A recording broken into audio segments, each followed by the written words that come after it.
আসসালামু আলাইকুম। কি অবস্থা, কেমন আছেন সবাই? আশা করি সবাই ভালো আছেন। ভিডিওর থাম্বনেল দেখে হয়তো বুঝে গেছেন কি বিষয় নিয়ে আলোচনা সমালোচনা করতে যাচ্ছি। জি, এক্স্যাক্টলি হিরো এক্সট্রিমি 125R। এই বাইকটা নিয়েই আজকে কিছু কথা বলবো।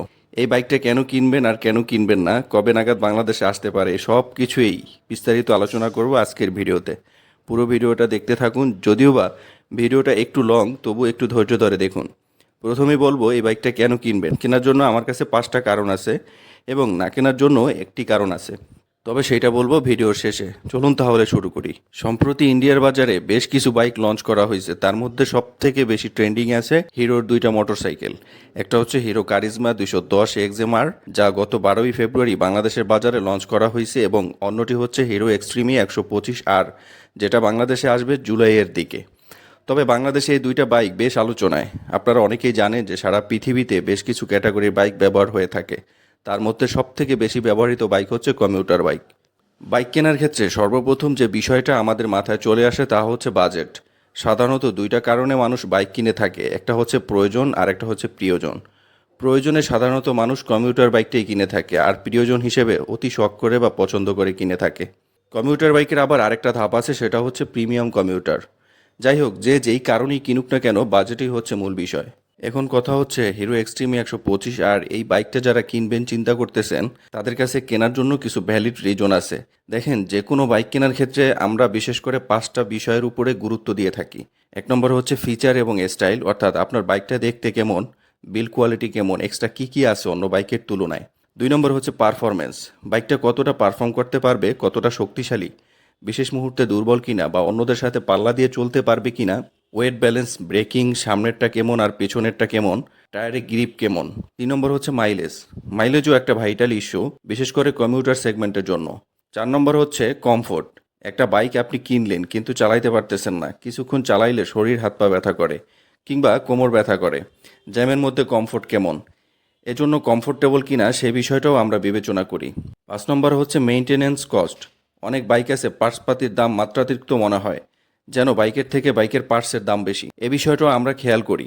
এ সব বিষয়গুলো মিলিয়ে হিরো এক্সট্রিমি 125R মনে হচ্ছে কমপ্লিট একটা প্যাকেজ। ফিচার সম্পর্কে আর কি বলবো, দেখতে তো সেই লেভেলের সুন্দর মার্কিউলাস একটা বাইক, মনে হচ্ছে নেকেড স্পোর্টস স্ট্রিট ফাইটার। যাই হোক, এর ফিচারে যা যা পাবেন তা হচ্ছে ফুল একটা এলইডি সেটআপ এবং প্রজেক্টর এলইডি, যা নাইট ভিশনে খুব কাজে দিবে। মিটার প্যানেলটা পাবেন ফুল ডিজিটাল, যেখানে থাকবে speedometer, tachometer, trip meter, odometer ইত্যাদি। অসাধারণ গ্রাফিক্সে আপাতত 3টা কালারে সন্তুষ্ট থাকতে হবে, রেড, ব্ল্যাক, ব্লু। 136 কেজি ওজনের এই বাইকটাতে ফ্রন্টে ডিস্ক ব্রেক, সাথে সিঙ্গেল চ্যানেল এবিএস এবং রেয়ারে পাবেন ড্রাম ব্রেক। সামনে দেওয়া হয়েছে 90/90 এবং পিছনে 120/80 সেকশনের মোটা টায়ার উইথ অ্যালয় হুইল। তবে স্প্লিট সিট হওয়ার কারণে ফ্যামিলি পিলিয়নে একটু সমস্যা হলেও হতে পারে। এবার একটু পাওয়ার নিয়ে বলি।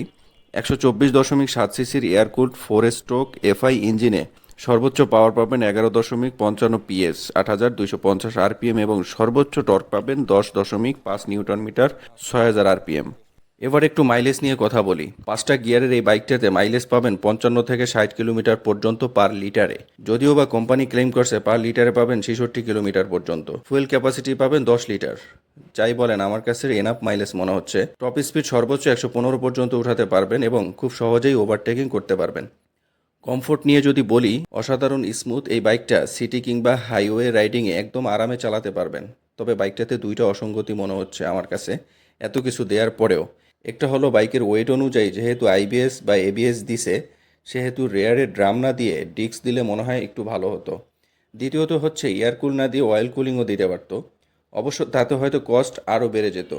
যাই হোক, এত কিছু দেওয়ার পরেও মার্কেট না পাওয়ার অন্যতম কারণ হবে যদি দাম বেশি হয়। এছাড়া আমার কাছে আর অন্য কোনো কারণ দেখছি না। এ বাইকটা না কেনার ক্ষেত্রে বাজেটই হবে মূল ইস্যু।